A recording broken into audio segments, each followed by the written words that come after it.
start with that. Hello and welcome to B-Movie Euphoria. I'm Nick. I'm Alex. And today we watched a film from 1980. What's 1980. it? 1980. We watched this film in preparation for seeing it and a reunion of one of the actors and the director at the upcoming Cinema Wasteland, which we haven't been to in a very long time. It's been over a year since there's been a Cinema Wasteland. Yeah, the first weekend of October. It's finally happening again. We couldn't be more excited to be there for the first ever reunion. We're gonna be... Don't Answer the Phone.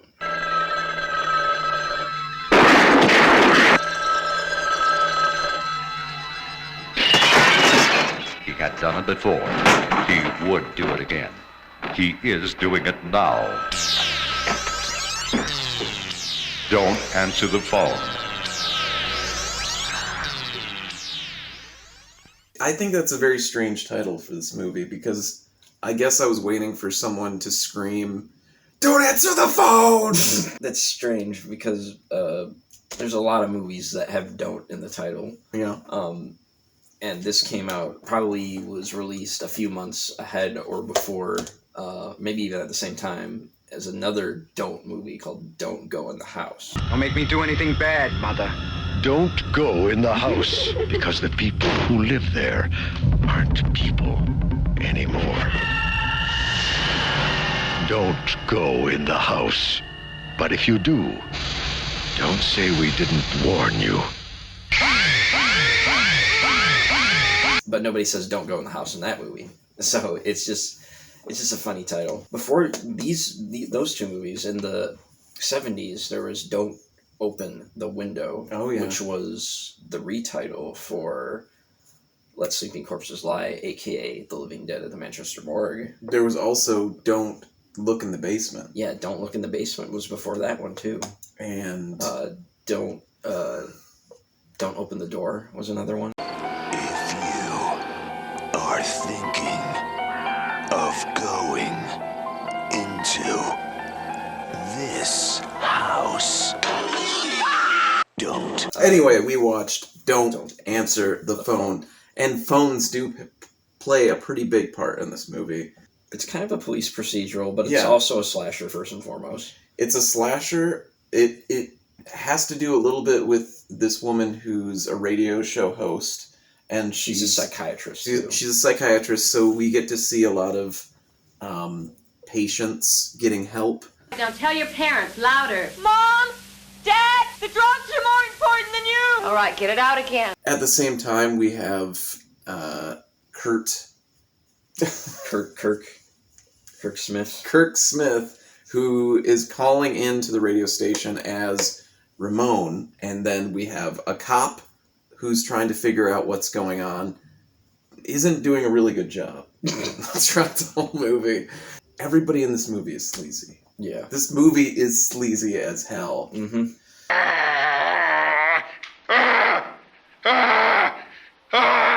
Peak LA grime. It really is. It's up there with Death Wish 2. It's a lot like Maniac in a way, except a West Coast kind of take. Yeah, because you see a lot of the streets and a lot of like the scummy, and you get to know the killer pretty well. Really, not quite as well as Maniac, but you go to some really uncomfortable places. Both of those movies also have a lot of similarities to Don't Go in the House. Oh, okay. Which I think it's New York lens, but like, disturbed young dude goes crazy, and starts seeing visions of like his dead mom and like all the people he killed. It's a lot like Maniac. It follows the killer and a lot more than most movies do, but not to the extent of something like Maniac. It doesn't, it doesn't really delve into his psychosis. It doesn't delve into his psychosis, but at the same time, there's a lot of screen time given to him just being crazy by himself. Yeah. Just doing stupid, crazy shit. Yeah. Looking like Alex Jones. Looking a lot like Alex Jones. And that's terrifying. Yeah. The fact that this movie just really disturbed me and made me kind of grossed out throughout, that's something, I think. Yeah. I think this was on the Video Nasties list. Oh, I'm sure. Yeah. Because there's a lot of just brutal, unhinged death. He takes some... He has like a stocking that he wraps up, and he puts a coin in it too. Yeah. It's like some Viet Cong strangling technique, the movie says. Yeah, so it like puts pressure right where it needs to go. Yeah. And so a lot of these victims are just like really terrified, and the fear is real, and then it just goes into kind of like laid back, goofy police procedural, like you were saying, with the Dave Franco lookalike and his partner, who's even more kind of laissez-faire about everything, and he's like, oh, he's great. Well, what do you think's going on, huh? Oh, wow, that's cool. I liked him a lot. Yeah, his name's Ben Frank. He also plays an LA cop in Death Wish 2. Ooh. Does he have the same kind of character in that movie? I think he's a little more matter-of-fact in Death Wish 2 than he is in this movie. He's really having a ball in this one. He's upstaging the lead a lot in this movie, just by hardly doing anything. But the lead is very stiff, and he's very, like, a very 70s lead. Whenever I looked at him, I was like, this guy is 70s cop lead, and he's what we used to think was super cool. Like, what guys used to think was super cool. But really, just kind of a lame asshole. He is out there, somewhere in the crowd, behind you, beside you, ready to kill again. He's picking women pretty much at random, it seems like. He's walking down LA streets. He has his pants hiked up over his belly button. The old 50s in-shape, out-of-shape guy.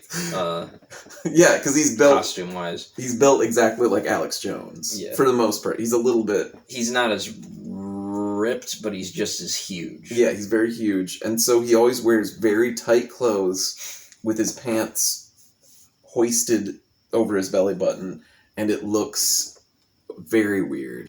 So many shoe shots in this movie. And lots of Hollywood Walk of Fame stars. Yes, you see his leather shoes walking on the Walk of Fame, him making weird gestures at women on the street. He's pretending to be a photographer, too. Yes, that's his big thing. That's how he tricks women into either coming over to his place or just doing it at their place. So that's another weird thing about this movie, is that he seems he can put on the air of being very put together and very smart. Very, very much like Maniac as well. Very intelligent. Oh yeah, that's true. Maniac has, right in the middle, out of nowhere, he's like, oh, he can be a normal person. Yeah, and so he tricks people very well, and he can pass as a photographer, and so that's how he gets, like, the first couple of victims that we see. And then it goes to... He follows a few of this lady's call-in patients and clients home as well. So we get to see this one patient talk about, like, her traumatic past with her father, and then you actually get to, like this patient, like this person, and then immediately, of course, this fucking guy has to kill her. Breaks through her fucking... Literally tears through the scenery to get to her. That reminded me a lot of The Town That Dread Sundown. Oh, yeah! The brutality of the door bashing, and just terrifies the shit out of this girl, and then finally kills her, and it's terrifying. And it was unpleasant. I'm gonna say it's probably the roughest part of this movie.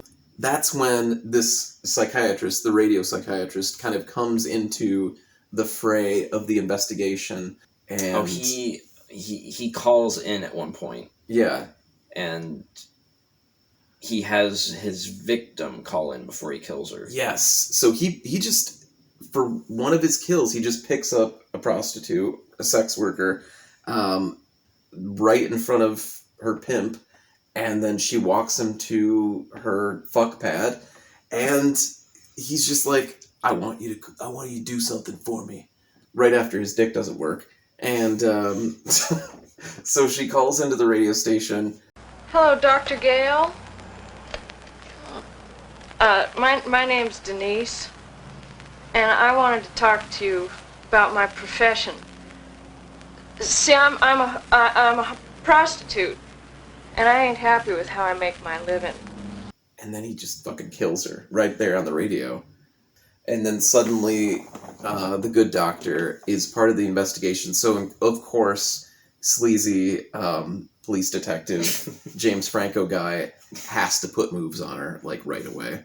But they definitely fuck. There's definitely a very awkward sex scene between the doctor and the shitty police detective. Well, we'll have to ask Flo that when we meet her. Yes. So she is the psychologist is going to be at Cinema Wasteland, as well as the director, and I have a lot of questions, including several questions. Including this was his only movie. His only movie. The music was wild. The music in this movie is crazier than The Killer. The music kind of comes out of nowhere. It's all synth. It's all... Yeah. I didn't hear any singing or anything. Just all synth, and it just... I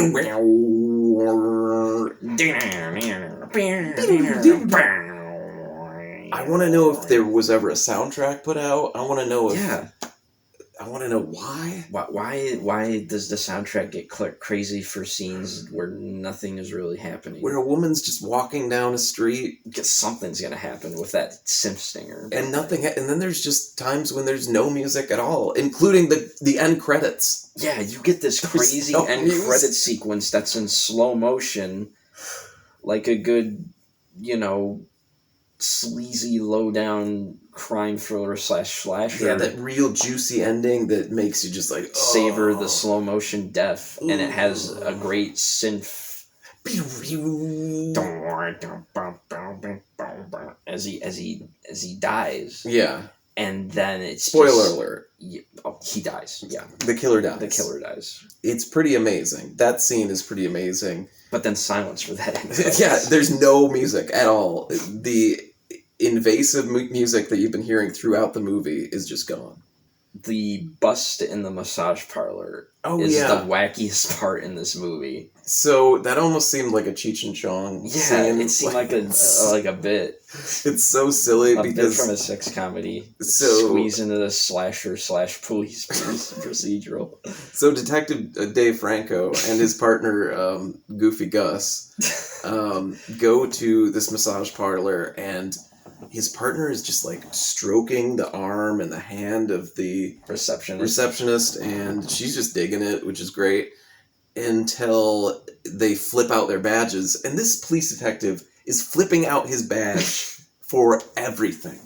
He takes the psychiatrist out on a date, and they get harassed kind of by like this dude, by a fan, a fan of the radio show. And he's just like, oh, I walked in on my son and he's wearing a dress. I don't know what to do. And he's just like, I'm a cop. I'm just like... Oh, he lives in Minneapolis. Never see him nowadays. Oh, no. He just uses his cop shit for dates. He uses it to get information, which I guess... He stops a suicide attempt by berating the attempted jumper. But, the massage parlor... they go in there, and I guess somebody spreads the word that the fuzz is here, and so it's just a mad dash for all the crazy, kooky sex people, and it's pretty good. And I almost trying to flush coke down the toilet. Oh yeah, there's like a weird just slapstick moment where they're just... What does he call him? Asshole breath.